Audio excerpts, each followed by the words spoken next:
O kubectl é o comando que conversa com o meu cluster. Então, cara, ele é o client. Então, quando eu digito kubectl e alguma instrução, ele vai mandar essa instrução e ela vai chegar para quem? Ela vai chegar para um componente chamado kubeAPI, que se encontra onde? Se encontra no master, aqui, ó, nesse desenho. Então, vai bater aqui e aí eu consigo, na nuvem da Oracle, determinar a localização desse kubeAPI. Eu consigo determinar se eu quero esse cara tanto num endpoint privado como público. E aí, quando eu faço isso, eu obrigatoriamente sou obrigado a criar um acesso exclusivo para o kubeAPI, para esse comando do kubectl passar. Por que isso, Fernando? Por um tema de segurança, para evitar que qualquer pessoa que tenha ou também que não tenha acesso à rede tenha acesso ao meu cluster, tá? Vou deixar ele no público. Os meus worker nodes eu também posso selecionar em qual subnet que eu quero que ele esteja, numa pública ou numa privada. Vou deixar ele pública. Qual shape que eu quero? Worker node, Fernando, worker node é onde o pod vai estar sendo executado. Então, o shape, ele é a máquina que vai estar onde eu vou ter a carga de trabalho atrelada. Então, lá no desenho, no nosso fluxo, a gente falou que eu tenho os nodes aqui, ó, worker nodes.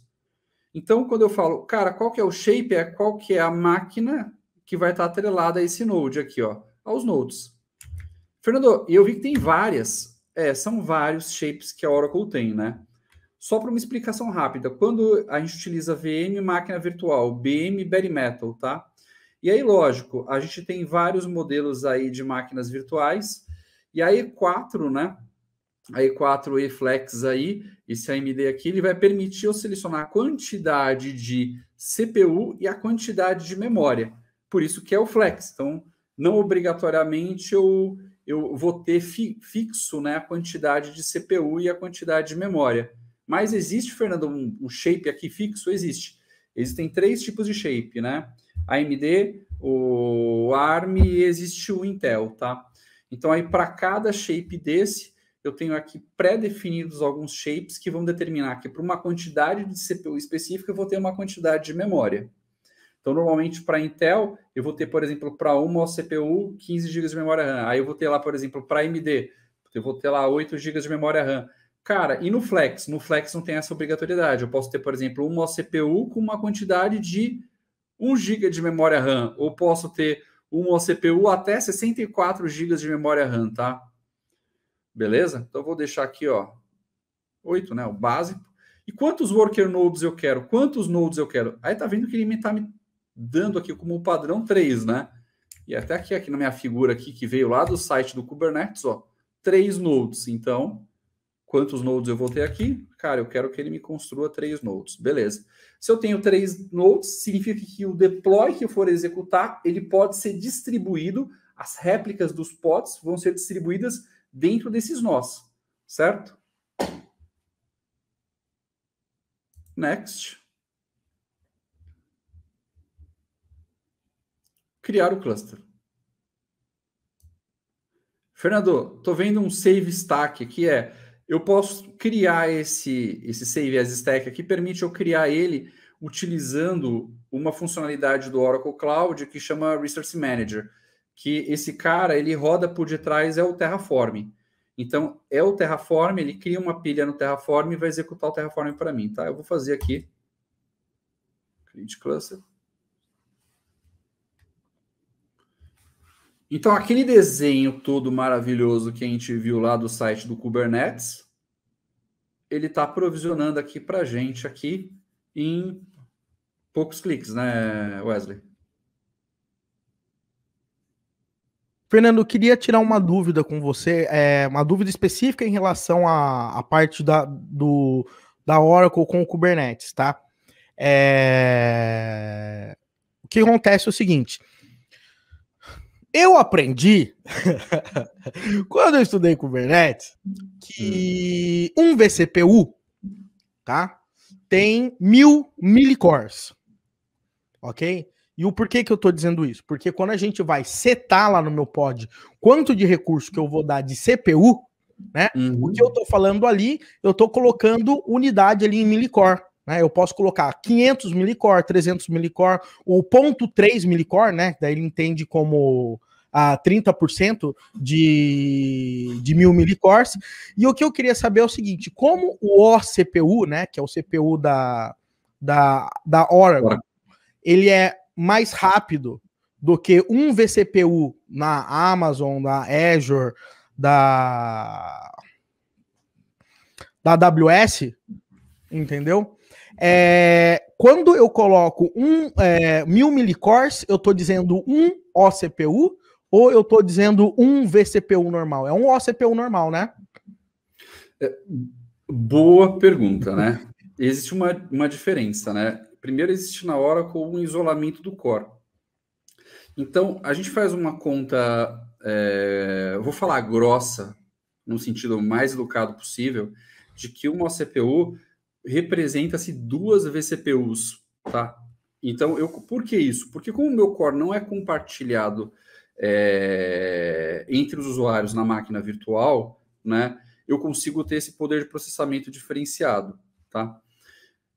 Esse isolamento que a Oracle faz permite, então, que pode acontecer em alguns cenários onde eu tenho um workload, ou seja, uma carga de trabalho que ela está sendo executada num cluster que tem uma quantidade de vCPU específica, que ela venha para a Oracle e ela precise de uma quantidade menor de OCPU, simplesmente pelo fato de isolamento. Então, isso que você falou está correto, ainda é isso. Mas o que acontece é que, devido ao isolamento, a gente consegue ter uma quantidade de OCPU menor para uma quantidade de vCPU, se a gente for fazer esse deparo. Aí o que acontece? O Kubernetes, você falou um negócio muito lindo do Kubernetes, quando a gente fala, as pessoas falam, cara, mas eu vou ter uma quantidade, eu quero que o meu pod utilize uma quantidade específica do meu core. E aí você até explicou para o pessoal no Esquenta, né? O seguinte, existe o Resource Limit dentro do Kubernetes, onde a gente determina a fração do cluster Kubernetes do core que eu quero utilizar, certo? Lembra que a gente falou disso? Sim, o share de CPU, basicamente, né? Exato. E por que e na Oracle isso ainda é melhor ainda? Cara, porque, lógico, se eu tenho o meu cluster, eu tenho o meu core dedicado, é melhor ainda esse cenário. E o que acontece? Aí, quando eu faço isso no Kubernetes, existem 3 cenários no Kubernetes. Um que a gente chama de best effort, né? Um que a gente chama, me fugiu o nome, de burstable, né? E um terceiro que a gente chama de, acho que era garantizado. Quando a gente tem um cenário garantizado, a gente fala que aquele pod vai utilizar quantos cores e quanto de memória da minha CPU. Então eu falo, olha, então eu tenho a quantidade mínima que eu quero e a quantidade máxima que eu quero, elas são idênticas. Fernando, ficou complexo, eu não entendi. O que você quer dizer com isso? Quando o pod ele vai ser jogado, quando o Kubernetes fala, cara, pega esse pod com esse código e coloca no Node para rodar, ele começa a vasculhar no cluster Kubernetes quanto que você tem de recursos computacional disponível. Aí ele fala, pô, esse nó aqui, ó, o nó A, porque para o Kubernetes pouco importa qual que é o nó. Esse nó aqui A tem a quantidade de memória e a quantidade específica, mínima e máxima exigida pelo pod do Wesley, da aplicação do Wesley. Vou jogar lá porque tem recurso computacional disponível. O que acontece? Esse é o recurso garantido. Significa que eu vou ter garantia da execução. Aquele meu pod vai ter o recurso de memória e OCPU disponível lá para rodar. Fernando, e se eu tenho lá um best effort? Você não colocou a quantidade nem de memória e nem de OCPU. Cara, vai ser aquela briga, porque ele vai atribuir aonde ele tem disponível. Então pode ser que ele encontre um nó com uma quantidade pífia de recurso e fala, cara, eu vou alocar aqui. Porque inicialmente, por exemplo, uma aplicação lá vai exigir 2 GB de memória RAM. Só que na hora que ela esquenta, ela vai ser executada, ela pula para 8. E aquele nó não tinha capacidade para isso. O que vai acontecer com o pod? Ele não vai dar vazão. Ele não vai responder. Possivelmente ele pode até dar erro. E aí o que vai acontecer? Putz, eu vou precisar ter esse outro pod jogado em outra máquina para ser executada. E aí é onde acontece a mágica toda do Kubernetes, né? Porque aí ele vai distribuir os pods entre os nós e a aplicação continua rodando. Fernando, e se não tiver mais máquina com recurso computacional disponível? Aí o que, que a nuvem faz? Cara, porque o algoritmo, para determinar onde vai jogar o pod, vai falar, cara, eu não tenho nem o mínimo, então a gente tem um cenário, o mínimo, né, onde eu consigo falar, olha, eu vou usar 2 GB de memória, e eu começo a buscar e não tem 2 GB de memória disponível, o que ele vai fazer? Ele vai provocar para mim o cluster autoscale, e aí ele vai lá e adiciona um novo nó no cluster Kubernetes para o pod ser realocado lá e você ter resposta à sua solicitação. Eu lembro de quando eu não tinha barba branca, que quando isso acontecia na minha época, eu tinha que ligar para um cara chamado Sérgio Briguente, que era o meu chefe, espero que ele veja esse vídeo um dia, e aí eu tinha que ligar para o Sérgio, e eu falava para o Sérgio, Sérgio, eu não tenho mais máquina, cara, se a gente precisar ter mais cliente aqui, eu preciso que você me compre mais máquina. E aí o Sérgio, eu falava, cara, dá seus pulos aí, resolve, e a gente vai comprar essa máquina. Cara, e aí tinha que refatorar a aplicação, fazer o inferno para poder ter máquina disponível, tá? Então, isso é a grande mágica do Kubernetes, né?